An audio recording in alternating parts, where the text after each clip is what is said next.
பெற்று புனிதமாக வாழ்வதற்காக கூடி வந்திருக்கிற எல்லா பக்தர்களுக்கும் இந்த திருக்கோவிலில் நடத்துகிற அருள் நிறைந்த காட்சிகளை எல்லாம் யூடியூப் சேனல் மூலமாக உலகமெங்கும் பார்த்து மன மகிழ்வோடு பிரார்த்தனை செய்து கொண்டிருக்கிற எல்லா பக்தர்களுக்கும் உங்கள் எல்லாருடைய எண்ணங்களும் நிறைவேறி இந்த பூவுலகில் இன்புற்று நீங்கள் வாழ வேண்டும் என்று சொல்லி உங்களுக்காக பிரார்த்தனை செய்து கொள்கிறேன்.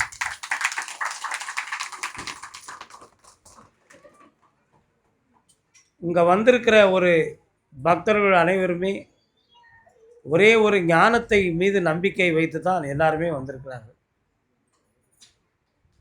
கருப்பசாமி என்னும் அருளை பெற்ற ஒரு ஞானத்தை நம்பி ஞானத்தால் நடக்கின்ற வாக்கை நம்பி தான் எல்லாரும் வந்திருக்கிறார்கள். இந்த ஞானத்தை எல்லாரும் பெற்றுவிட முடியுமா அப்படின்னா எல்லாராலுமே பெற முடியும். அதுக்கு பிறவி பயன் வேணும். இன்னொன்று, தெளிந்த அறிவும் தெளிந்த செயல்பாடும் நம்பிக்கையும் உள்ளம் உறுதி கோணாத லட்சிய நோக்கும் இருக்க வேண்டும். அப்படி இருந்தால் மட்டும்தான் ஞானத்தை பெற முடியும். ஞானத்தில் பல பேர்கள் கற்பனை செய்திருப்பார்கள்.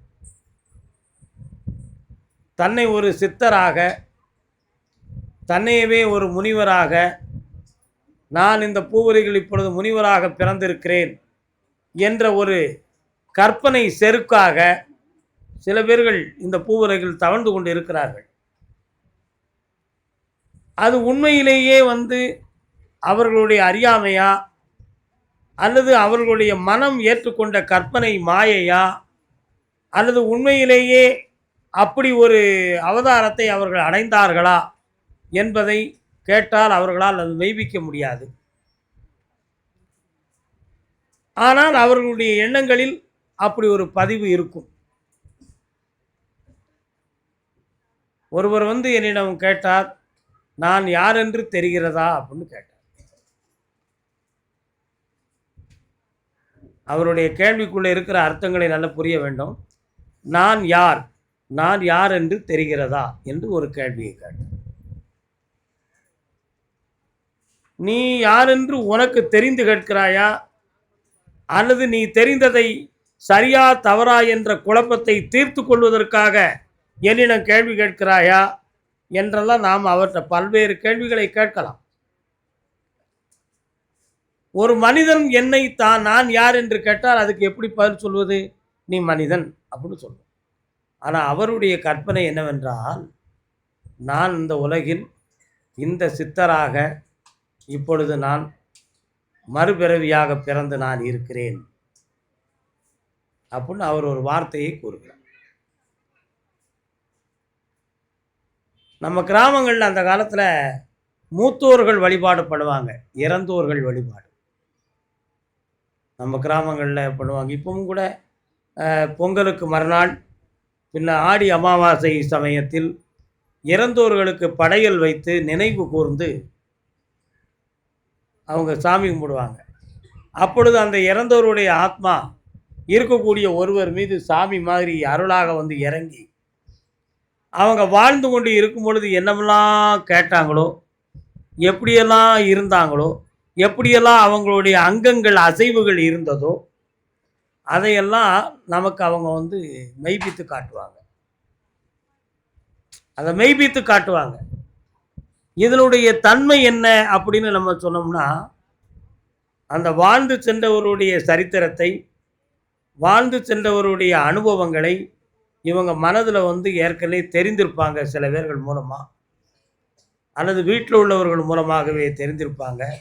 அது இவங்களுடைய ஆழ்மனதில் பதிவாகி, அந்த ஆழ்மனதில் பதிவானோன்னு இந்த சாமி கும்பிடுகிற நேரம் அந்த உணர்வு அந்த ஆத்மா இவர்களை சார்ந்ததாக இவர்கள் மனதில் நினைக்கிற பொழுது அந்த அங்க அசைவு, அந்த பேச்சு தன்மை, அவர்கள் பேசிய வார்த்தை, இவைகளெல்லாம் அவர்கள்ட்ட மிளிரும் வரும். இதை மறுபிறவி என்றோ அவதாரம் என்றோ சொல்ல முடியுமா அப்படின்னு ஞானிகள் உலகத்தில் ஒரு கேள்வி இருக்கும். இது என்ன என்றால், நம்முடைய மனதை பக்திமயமாக்கி மூத்தோர் மீது செலுத்துகிற ஒரு ஆழ்ந்த நம்பிக்கையின் பேரில் நம்முடைய உணர்வுகளில் ஒரு மாற்றம் ஏற்பட்டது மட்டும்தானே தவிர அந்த ஆத்மா இந்த சரீரத்துக்குள் இறங்கி விட்டது என்பதை நம்மால் நம்பவும் முடியாது, மெய்ப்பிக்கவும் முடியாது. ஏன் மெய்ப்பிக்க முடியாது அப்படின்னு கேட்டோம்னா, அதே ஆத்மா மறுபிறவி எடுத்ததாக ஒரு நிலை இருந்தால் இவர்களுக்கு ஆடியதும் பாடியதும் பேசியதும் உண்மை என்று யாராலும் மெய்ப்பிக்க முடியுமா? முடியாது. அப்போ அது என்னது? மனசு. அவங்களுடைய மனது ஏற்றுக்கொண்ட ஒரு தன்மை தான், அவங்க மனசு வச்ச ஒரு நம்பிக்கை மட்டும்தான் அதுக்கு இது காரணம். இதை போல இப்போ அகத்தியர், சிவவாக்கியார், இப்படி ஒவ்வொரு சித்தர்கள் யோகியர்கள் உலகில் வாழ்ந்து சென்றார்கள். அவர்களுடைய ஆன்மாக்கள் மறுபிறவி எடுக்காமல் இறைவனோடு ஐக்கியமாகி இன்று வரை உலாவிக் கொண்டு இருப்பதாகத்தான் நம்முடைய ஆத்ம ஞானமும் மகான்களும் நமக்கு உரைத்த உண்மைகள். அப்படிப்பட்ட மகான்கள், அப்படிப்பட்ட யோகியர்கள், சித்தர்கள் ஒருவருக்குள் இருந்து வசித்து கொண்டு இருப்பதாக ஒரு கற்பனை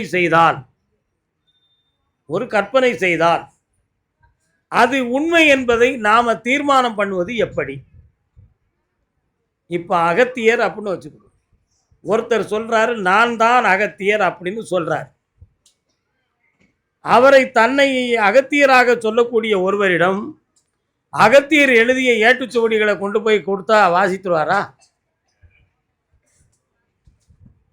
ஏட்டுச்சுவடி வாசிக்கக்கூடிய பயிற்சியை பெற்றிருந்தால் அவர் ஒரு பொய்யை சொல்லி நான் தான் அகத்தியன் என்று சொன்னால் அவர் வாசித்து காட்டிடுவார். ஆனால் சராசரியாக ஒரு மனிதன் ஏட்டுச்சுவடி படித்து பயிற்சி பெறாத ஒருவன் தன்னை அகத்தியனாக சொன்னால் அகத்தியர் எழுதிய ஏட்டுச்சுவடிகளை கொண்டு வந்து கொடுத்தால் அவர் வாசிக்க முடியுமான்னு கேட்டால் முடியாது. அப்படின்னா நீங்கள் அகத்தியரா யார்? இந்த கேள்வி அங்கே வருமா வராதா? நிச்சயமாக வரும். அடுத்து கும்பமுனி, அகத்தியரை நம்ம கும்பமுனின்னு சொல்லலாம். கும்பமுனின்னு ஒரு முனிவர் இருந்தார், அப்படியும் ஒரு முனிவர் உண்டு. காவிரி நதியை தன் கமண்டலத்துக்குள்ளே அடக்கி காவிரி நதியை ஓட விடாமல் ஆணவ செருக்கை நிறுத்தியவர் அகத்தியர். இறுதியில் ஒரு நாள் தலைக்காவிரியில் மாதேஸ்வரர் மலைக்கு மேலே அகத்தியர் தவமிருந்து கொண்டு இருக்கும் பொழுது விநாயகப் பெருமான் காக்கா உருவத்தில் கமண்டலத்தை தட்டிவிட்டார். அந்த காக்கா உருவத்தில் தட்டிவிட்டு அந்த நீர் கீழே செருகி மீண்டும் காவிரியாக பெருக்கெடுத்து ஓடியது. அந்த காக்காய் காலால் விரித்து விட்ட காரணத்தினால் அதற்கு காவிரி என்பது ஒரு சிறப்பு பெயர். இப்போ தன்னை அகத்தியர் என்று சொல்லிக் கொண்டு இருப்பவரால் எந்த நதியையாவது தன் கமண்டலத்துக்குள் அடக்கி வைத்துக் கொள்ள முடியுமா? அப்போ நான் அகத்தியர் என்று சொல்லக்கூடிய வார்த்தை எந்த அளவுக்கு உண்மையானது, எந்த அளவுக்கு சரியானது? அது ஒரு மாயை. ஒருவர் தன்னை அகத்தியர் என்று சொல்லிக்கொண்டு தமிழை உருவாக்கியவரே அகத்தியர், தமிழ் இலக்கணத்தை உருவாக்கியவரே அகத்தியர். நான் தான் அகத்தியன் என்று சொல்லி அவர் தமிழை பேசாமல் வேற மொழி போல பேசி தன்னை அகத்தியனாக மெய்ப்பித்து கொண்டு இருக்கிறார் என்றால் அது நம்ப தகுந்ததா? இப்படியெல்லாம் ஞான உலகத்தில் பல்வேறு கேள்விகள். ஒருவர் கேட்டார், எனக்குள் இருக்கும் ஒளி உங்களுக்கு தெரிகிறதான்னு கேட்டார். எனக்குள் இருக்கும் ஒளி உங்களுக்கு தெரிகிறதான்னு கேட்டார். ஆயிரக்கணக்கானவர்கள் வந்திருக்கிற பொழுது ஒவ்வொருத்தருடைய ஆத்மாவில் இருக்கக்கூடிய விஷயத்தையும் ஆன்மாக்களையும் நாம் தெளித்து அழைத்து வரம் கொடுக்கக்கூடிய ஒரு நிலையில் இருக்கும் பொழுது அவருக்குள் ஒரு ஒளி இருப்பதாக அவர் கூறுகிறார். அவரிடம் உண்மையிலேயே அந்த ஒளி இருந்திருந்தால் நமக்கு தெரியாமல் இருந்திருக்குமா? அப்படி ஒரு உள்வொளி இருந்தால் அவர் அடைந்த நிலை எப்படிப்பட்டதாக இருக்கும்? அது என்னது? அது ஒரு கற்பனை. ஆனால் ஒரு ஒளியை பெற முடியுமா ஞானத்தில்? அப்படி என்று கேட்டால் அது முடியும், கண்டிப்பாக முடியும். அதுக்குன்னு ஒரு தவத்தை மேற்கொண்டு இந்த பிரபஞ்ச பேரொளியை தன் மேனியிலே இழுத்து தன்னை சுற்றி சூழ வைக்கக்கூடிய சித்து உடையவர்களால் நிச்சயமாக முடியும். அந்த நிலை உடையவர்களை ஞானிக்கு ஞான் கண்டுகொள்வார்கள். நிச்சயமாக கண்டுகொள்வார்கள். அதை அடையாதவர்கள் தன்னிடம் ஒரு ஒளி இருப்பதாக தானே இந்த அவதாரமாக மனம் குழம்பிக் கொண்டு நான் யார் அப்படி என்று ஒரு கேள்வியை கேட்டால் அவருக்கு இந்த பிறவியில் பதில் கிடைக்கிறதுக்கு சாத்தியமே கிடையாது. நிச்சயமாக அதுக்கு ஒரு சாத்தியம் கிடையாது. அவர் இதே கற்பனை மாயையில் தான் வாழ்ந்து கொண்டே தன்னுடைய வாழ்க்கையை கொண்டு போக வேண்டியது இருக்கும். இது மனிதனுடைய ஞான சர்க்கத்தில் ரொம்ப சிந்திக்க வேண்டிய உன்னதமான கருத்துக்கள். இந்த விஷயங்களை எல்லாமே நாம் சிந்தித்து பார்க்கும் பொழுது நம்முடைய மனம் எதை நோக்குகிறதோ அதை நாம் அடைகிறோம். அந்த நிலையாக நம்ம மாறிடுறோம். அவ்வளோதான் விஷயம். ஒரு பாட்டில் கோட்டரை குடித்த உடனே நம்ம அரக்கனை மாதிரி பேச ஆரம்பிச்சிருவோம். ஒரு கோட்டரை அடித்த உடனேயே ஒரு ஆப்பு அடித்த உடனேயே வல்லரக்கனை மாதிரி பேசுவான், அடங்காப்பிடாரி மாதிரி இருப்பான், ரோட்டில் படுத்து கிடப்பான். எப்படி? அந்த போதையில் அறிவு மயங்கிடுது. அவன் தன்னுடைய சுயமரியாதைகளையும் தான் யார் என்பதையும் மறந்து ஒரு நிலையை அடைந்து விட்டான். அது ஒரு தாழ்நிலை. இதை மாதிரி ஆன்மீகத்தில் சில பேர்கள் நான் உயர்ந்தவன், நான் இன்ன அவதாரம், நான் இப்படிப்பட்டவன் என்ற ஒரு சில கற்பனை மாயையில் தன் மனதை வைத்துக்கொண்டு அவர்களை ஒரு நிலையில் பாவித்து கொண்டு இருந்தால் அந்த பாவனை ஞானத்தை அடையக்கூடிய விஷயம் அல்ல. அது வெறும் மனக்கடல் தான் என்பதை புரிந்து கொள்ள வேண்டும். அது ஒரு மனக்கடல் தான். மனிதனுடைய மனதுக்கு அதிகமான சக்தி இருக்கிறது. ஒரு நொடியில் 1000 கிலோமீட்டர் தூரத்துக்கு மேலே சிந்திக்கக்கூடிய ஆற்றல் மனிதனுடைய மனசுக்கு இருக்கு. மனசை பற்றி படிக்கணும். பறக்கக்கூடிய ஒரு ஆற்றல் மனசுக்கு இருக்கு. அப்படின்னா அடுத்த கேள்வி, காற்றில்லாத இடத்தில் மனிதனுடைய மனம் ஊடுருவுமா? காற்று மண்டலம் இருக்க போய் மனசு போகும். இந்த காற்றில்லாத இடத்தில் மனித மனம் ஊடுருவ முடியுமான்னு கேட்டால் அங்குதான் ஆத்மசக்தி பயன்படும். அங்குதான் ஆத்மசக்தி பயன்படும். அந்த ஆத்மசக்தியை இயக்குகின்ற விதியை அறிந்தவன் ஞானி. அந்த ஆன்மாவை புரிந்து கொண்டவன் ஞானி. இந்த தவத்தையும் தியானத்தையும் மெய்ப்பித்து நின்று பிரபஞ்சத்திலிருந்து புதுமையான ஒரு சக்தியை தன் கண்ணுக்கு எதிரே பார்த்து தன்னை அந்த சக்தியை தனக்குள் அடைய வைக்கின்ற பக்குவத்தை பெற்றவன் ஞானி. அதை இயக்கத் தெரிந்தவன் ஞானி. இந்த நிலைகள் இல்லாமல் வெறும் கருத்துக்களும் கருத்து குவியலும் மாயையிலே கற்பனையில் இருந்தால் அவர்கள் ஞானத்தை விரும்புகிறார்கள் என்பதுதான் பொருளை தவிர அவர்களை ஞானியர்கள் என்று சொல்வதற்கு வழியே இல்லை.